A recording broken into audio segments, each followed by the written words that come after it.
Latest updates ఎప్పటికప్పుడు పొందడానికి big TV WhatsApp channel follow అవ్వండి. లింక్ డిస్క్రిప్షన్ లో ఉంది.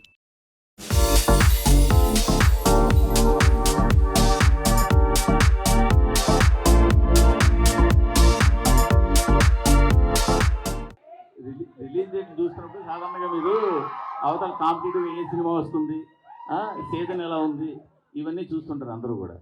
బట్ మీ వరకు వచ్చేసరికి అవతల ఏ సింపతి కార్డు ఉన్న సినిమా వస్తుందా అని చూడాలని కూడా పరిస్థితి వచ్చినట్టుంది కదా. జనవరిలో కానీ ఈ నెలలో కానీ రిలీజ్ అయిన సినిమాలు చూస్తుంటే మీరేమంటారు? అంటే రెండు సినిమాలకి కంటెంట్ కంటే సింపతి ఎక్కువ కూడా అయిందంటారు వాళ్ళకి. నేను అడుగుతున్నాను, కంటెంట్ కానీ కంటెంట్ ఉంటేనే వర్కౌట్ అవుద్ది. బట్ గమ్మతేంటంటే మీరు గుంటూరు కారం కలెక్షన్స్ కానీ ఇప్పుడు వస్తున్న లక్కీ భాస్కర్ కలెక్షన్ కానీ మంచి కలెక్షన్స్, కానీ ఈ హడావుడి మధ్యలో అవి కనపడకుండా అయిపోయాయి కదా. ప్రశ్న మంచి ప్రశ్న, మీకు మంచి ఫ్యూచర్ ఉంది. నాకేం అర్థం కాదు ఏం చెప్పాలి, ఏం చెప్పాలి. ఎందుకంటే నా సినిమాల మీదకి వచ్చినప్పటికే కరెక్ట్గా ఇట్లాంటి బాంబులు పేలుస్తున్నారు. అది దాని కారణం ఏమంటారు? అంటే నా సినిమా మీద సినిమా వస్తుంటే అందరు కష్టాలు గుర్తొస్తున్నాయి. అదేంటో నాకు అర్థం కాదు. ఇక్కడి నుంచి బాబీ గారిని అడిగేదా, నేను బాబీ గారు ఏదో కష్టం ఎదగాలి సంక్రాంతిలో. మీరు చెప్పిన దాంట్లో చూస్తే మొత్తం యాక్షన్ గురించే చెప్తున్నారు, నరకుడు కుర్రం ఎక్కడం అవుతుంది. సో దీంట్లో ఎమోషన్ పార్ట్ ఎంతవరకు ఉంటుంది, ప్లస్ టైటిల్ కూడా డిఫరెంట్గా ఉంది, డాకు మహారాజ్. సో దానికైనా జస్టిఫికేషన్ చెప్పగలరా ఇప్పుడు, లేదంటే థియేటర్లో చూడాలా? బాలకృష్ణ గారి సినిమాలో నాకు బాగా నచ్చిన సినిమాలు నరసింహనాయుడు, సమరసింహారెడ్డి. ఈ సినిమాలు ఫస్ట్ నుంచి ఆర్డర్ వైజ్ వస్తాయి, నాకు బాగా ఇష్టం. ఎన్నోసార్లు చూస్తాను, ఇప్పటికి కూడా చూస్తుంటాను. సో దాంట్లో ఎంత ఎమోషన్ బ్యూటిఫుల్గా ఉంటుందో ఆ లెవెల్లోనే దానికి మించి ఉంటుంది. చాలా బ్యూటిఫుల్ ఎమోషన్ కుదిరింది. అండ్ ఈ ప్రశ్న నుండి చాలా ఎర్లీ, కొంచెం ట్రైలర్ స్థాయి వచ్చిన తర్వాత మాట్లాడు. రీసెంట్గా ఒక ట్వీట్ వేశారు, బాలకృష్ణ గారి సినిమాకి తమన్నా ఎందుకు ఉండాలో రేపు చూస్తారు అన్నట్టు.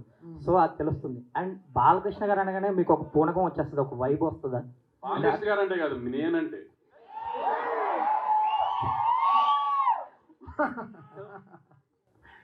ఆన్సర్ వచ్చిందా? లేదు, మీ ఆన్సర్ చెప్పండి. సినిమా అడుగుతుందో అది డెఫినెట్గా చేసేస్తాం బ్రో, అది అంతే. సో అది బాలకృష్ణ గారు, అది ఆయన పెట్టుకున్న నమ్మకం చాలా గొప్పది. ఆయన బ్లైండ్గా ఈస్ బిలీవింగ్. 6 సినిమాలు చేస్తున్నాను బాలకృష్ణ గారితో, 6 ఫిల్మ్స్ చేసేసాను. The kind of happiness I get because ఆయన అంతే, ఈజ్ వెరీ ఆయన అంత చిన్న పిల్లగాళ్ళ ఉంటాడు. నా స్టూడియోకి వస్తే ఈ will be like kid, like చిన్న పిల్లలాగా ఎంజాయ్. సో ఆ ట్రస్ట్ని ఎలా తీసుకెళ్ళాలి పైకి అనేది. సో నా ఈరోజు డాకు అయిపోయిన తర్వాత మళ్ళీ we have Akhanda 2 also.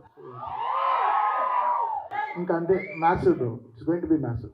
Chiranjeevi గారితో సినిమా చేస్తున్నప్పుడు బాబీ చిరంజీవి ఫ్యాన్ అయిపోతాడు. బాలకృష్ణ గారి సినిమా తీస్తున్నప్పుడు మీలో ఒక బాలకృష్ణ ఫ్యాన్ కనిపిస్తుంది. ఏంటి ఆ వేరియేషన్స్ ఎలా వస్తుంది సినిమా?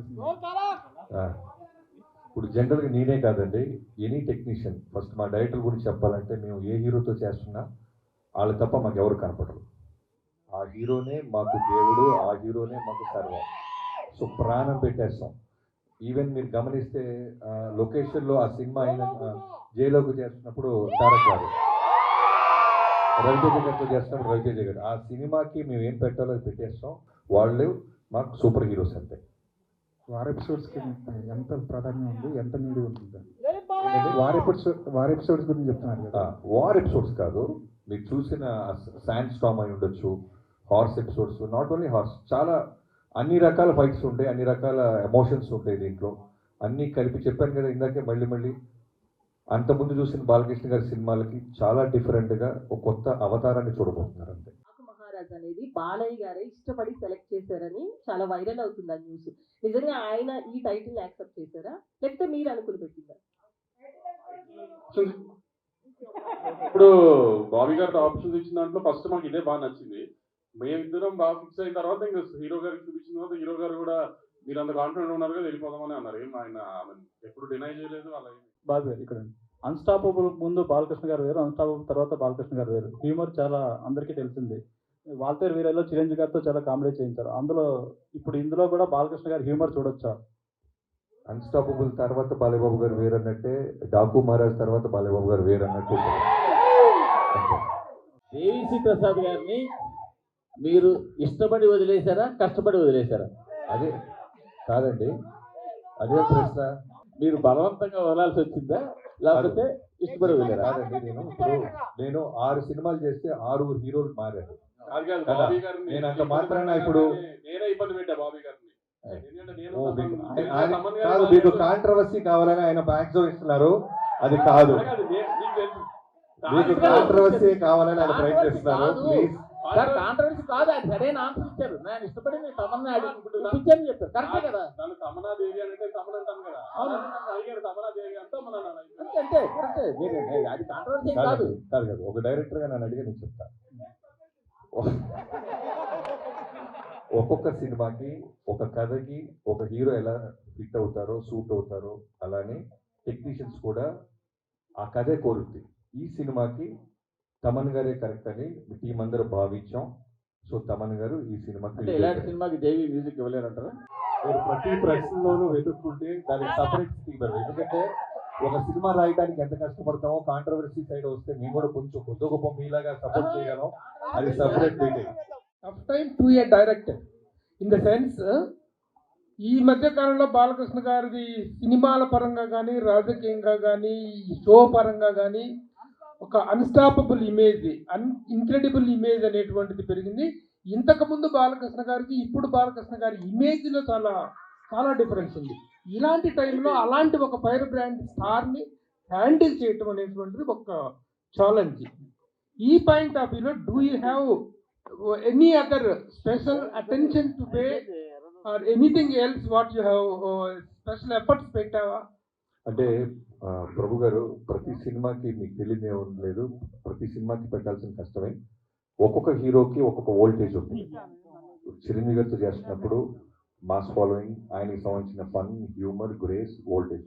బాలేబాబు అనగానే ఆ బాలేబాబు గారి వోల్టేజ్ వేరు. అంటే ఇప్పుడు నేను చెప్పేది ఏంటంటే ఈ మధ్య కాలంలో వచ్చిన వేరియేషన్ అంటే అంతకుముందు ఒక మాస్ ఇదిగా ఐడాల్ గా ఉన్నటువంటి వ్యక్తులు ఈ మధ్య అన్స్టాపబుల్ వల్ల ఆల్ కేటగిరీస్ ఆఫ్ ఆడియన్స్ కి రీచ్ అయ్యారు. నేను జనరల్ గా మాస్ అంటే నాకు ఇష్టం, నా సినిమాలు మాస్ గానే ఉంటాయి.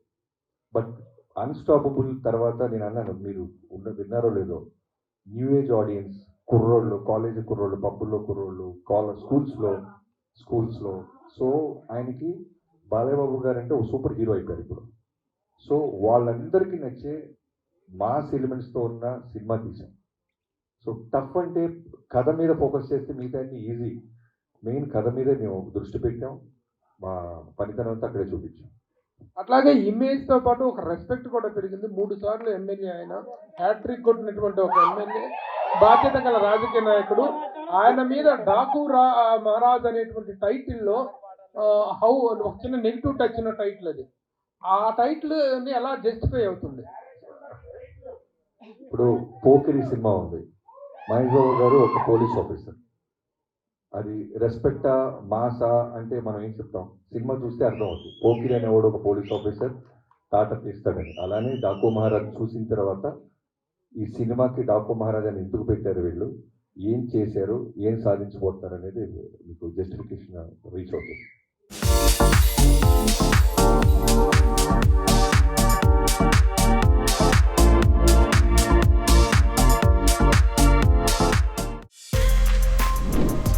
For more videos like this, subscribe Big TV channel.